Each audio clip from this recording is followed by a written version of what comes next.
বিধায়কের হামলা কেন?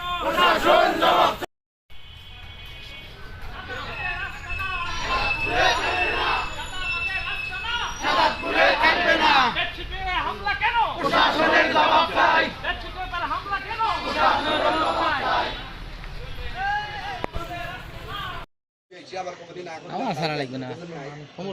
সাজাতো কাপড় ব্যবসায়ী মালিক মিয়া ও তার ছেলে অন্তরের কাছে চাঁদা না পেয়ে স্থায়ী কৃষক গ্যাং সদস্য দেশীয় অস্ত্র কুপিয়ে জখম করে হত্যার চেষ্টা করেন। প্রতিবাদে মানববন্ধন সাজাতো সর্বস্তর জনগণ সাধারণ জনগণ।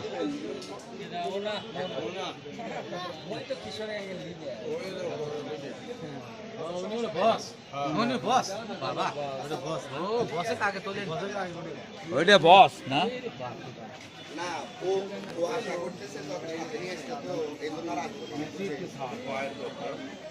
সকাল দুপুর 2:30 সময় সাজাদপুর থানাধীন রবীন্দ্র কাছারি বাড়ির সামনে এক ব্যবসায়ীকে অতর্কিতভাবে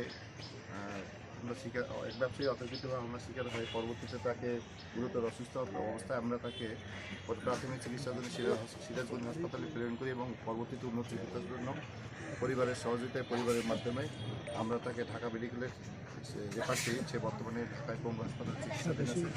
এই ঘটনার দেশে আমরা তাৎক্ষণিক আইনগত ব্যবস্থা গ্রহণ করি। আইনগত ব্যবস্থার দেশে আমরা তাৎক্ষণিক দুইজনকে গ্রেপ্তার করতে সক্ষম হই এবং এই ঘটনার সাথে সম্পৃক্ত সকলকে অলরেডি চিহ্নিত করতে সক্ষম হয়েছে। তাদের অবশ্যই গ্রেপ্তার আওতায় নিয়ে খুব সংক্ষিপ্ত সময়ের মধ্যে এবং আপনাদের ব্যবসায়িক কার্যক্রম নিশ্চিত করার জন্য অত্র সাজাদপুর থানার পুলিশের পক্ষ থেকে রবীন্দ্র কাছারি বাড়ি এবং ব্যবসায়িক রিলেটেড এলাকায় আমরা নিয়মিত একটা টহল পার্টি রাখবো। এটা প্রতিদিন থাকবে।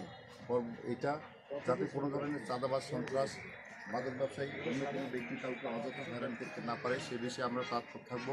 আপনাদের সার্বিক সহযোগিতা এবং সাজাদপুরে আইন শৃঙ্খলা নিয়ন্ত্রণে আপনাদের পাশে থেকে আমরা সার্বিকভাবে এই এলাকার আইন শৃঙ্খলার উন্নয়ন এবং গণমানুষের রাস্তা তৈরি করে এই এলাকার থানা পুলিশ আপনাদেরকে সেই সেবা দিয়ে যাবে। এতটুকু আশ্বস্ত করছি আমরা খুব দ্রুত সময়ের মধ্যে দুইজনকে গ্রেপ্তার করতে পারছি এবং বাকি আসামিদেরও খুব শর্ট সময়ের মধ্যে গ্রেপ্তার করব। এক্ষেত্রে আপনারা একটু আমাদেরকে সহযোগিতা করবেন ইনশাআল্লাহ। কেউ ছাড় পাবে না, এটা আপনারা নিশ্চিত থাকতে পারেন। আরেকটা বিষয় এখানে সাজাদপুর ছিল না এবং থাকবেও না।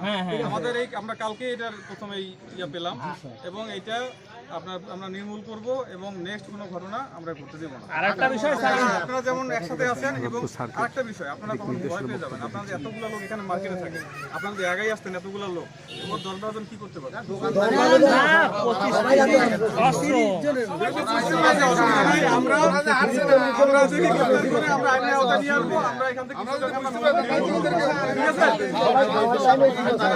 আমাদের ঐতিহ্যবাহী রবীন্দ্র কাছারি বাড়ি, এখানে তো অনেক বহিরাগত লোকজন বেড়াইতে আসে, তাদের ভার খুবই টর্চারিং করে। অনেক মানে টোকাই ছেলে ফেলে আছে বা খারাপ ছেলে ফেলে আছে ধরে নিয়ে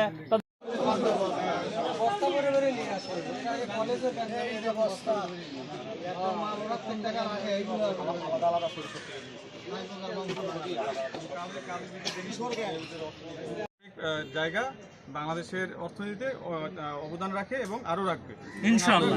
এখন ব্যবসা করবে ইনশাআল্লাহ। ঠিক আছে, ধন্যবাদ। আমাদের ছেলেকে দুদিন পরে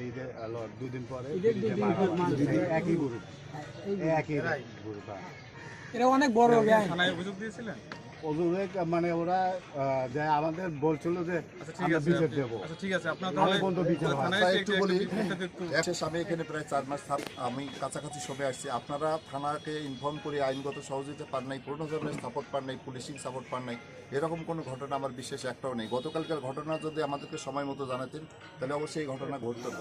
এটা অবশ্যই ঘটতো না, এটা আমরা নিশ্চিত করতাম যে এখানে আইনগত ব্যবস্থা গ্রহণের ক্ষেত্রে এবং পুলিশিং সাপোর্টে আমরা আপনাদেরকে অবশ্যই সহযোগিতা করতাম। শুধু এখানকার নয়, যে কোনো সাজাদপুর থানা এলাকার যে কোনো এলাকার ঘটনা যদি আমার নলেজে আসে সেক্ষেত্রে আইনগত ব্যবস্থা নিতে কোনো কার্পণ্যতা করি না।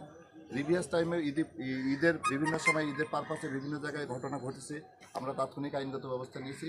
এর জন্য আপনারা আমাদেরকে ইনফর্ম করবেন। আমাদেরকে ইনফর্ম করলে আমাদের দায়বদ্ধতা থাকে, কিন্তু আমাদেরকে ইনফর্ম না করিয়া যদি আপনারা অন্যান্যভাবে এটা করার চেষ্টা করেন, সেক্ষেত্রে আমাদের দায়বদ্ধতা এড়াতেও পারি না, আমরা আইনগত ব্যবস্থা গ্রহণ করতে পারি। এই জন্য আপনার আইনগত ব্যবস্থা গ্রহণ করার জন্য আমাদেরকে সহযোগিতা করেন। আর আমি অলরেডি বলছি, এখানে কাছারি বাড়ি রিলেটেড, মার্কেট রিলেটেড একটা পার্টি আমরা নিয়মিত রাখবো, যাতে এই ধরনের পরবর্তী কোনো ঘটনা না হয়। ইনশাআল্লাহ ইনশাআল্লাহ তাদের নাম দেওয়া আছে, থানায় তাদের নামও আছে নাকি? খুব তাড়াতাড়ি গ্রেপ্তার আওতায় নিয়ে আসবো।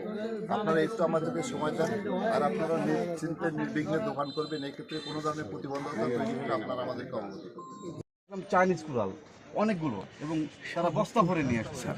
তো এই চিত্র দাবারি একটা প্রকাশ পাইছে বলে কিন্তু আমরা দেখতেছি, কিন্তু এই চিত্র কিন্তু প্রত্যেকটা ওয়ার্ডে, প্রত্যেকটা ইউনিয়নে, প্রত্যেকটা গ্রামে এই চিত্র বিরাজমান। আমি ভাইয়ের সাথে অনেক কিছু শেয়ার করেছি, আপনার সাথে সবসময় কথা হয় না। তো বিষয়গুলো যদি আপনারা সোর্সিং করে এই দেশীয় অস্ত্রগুলো উদ্ধারের কাজ করেন, তাহলে কিন্তু অনেকটুকু ভালো হবে আর কি সমাজের জন্য। ধন্যবাদ। কালকে যে আমরা ঘটনাটা এখানে দেখলাম, সেখানে কিছু কিশোর টাইপের ছেলেপেলে এসে সেখানে একটা সন্ত্রাসী কার্যক্রম করে গেছে। আমরা ইমিডিয়েট তার আমাদের আইনি ব্যবস্থা হিসেবে মামলা রুজু করে আমরা দুজনকে গ্রেপ্তার করেছি, এবং বাকিদেরকে চিহ্নিত অলরেডি করা হয়েছে। তাদেরকে গ্রেপ্তারের কার্যক্রম আমাদের চলমান, এবং খুব অল্প সময় আমরা ধরে ফেলবো। এবং তারা যে অস্ত্র ব্যবহার করেছে, এগুলো কোথা থেকে নিয়ে আসছে, এগুলো আমরা অলরেডি আমাদের গোয়েন্দা কার্যক্রম চলমান, এগুলো আমরা আইডেন্টিফাই করতেছি। এবং অন্য কোথাও যেন এই ধরনের কোনো ঘটনা না ঘটে, আমরা সে বিষয়েও আমরা গোয়েন্দা কার্যক্রম আমাদের চলমান রয়েছে। আমরা ব্যবস্থা নিয়ে আমরা এই ধরনের কার্যক্রম নেক্সট যাতে না ঘটতে পারে, আমরা তার বিরুদ্ধে আমরা প্রপার ব্যবস্থা নিচ্ছি। এবং একই সাথে আপনাদেরকে আমি বলতে চাই, এখানে কাছারি বাড়ি এবং আপনারা যারা ব্যবসায়িক সমাজ আছেন, আপনাদের নেক্সট এই ধরনের কোনো ঘটনা ঘটবে না। এবং একই সাথে এই যে এই কিশোর গ্যাংয়ের পিছনে যদি কেউ ছত্রছায়া থেকে থাকে, আমরা তাদেরকে বের করে তাদেরকেও আমরা নির্মূল করব। কোনো কিশোর গ্যাং এই এলাকায় থাকবে না। এখানে আপনারা ব্যবসা করবেন।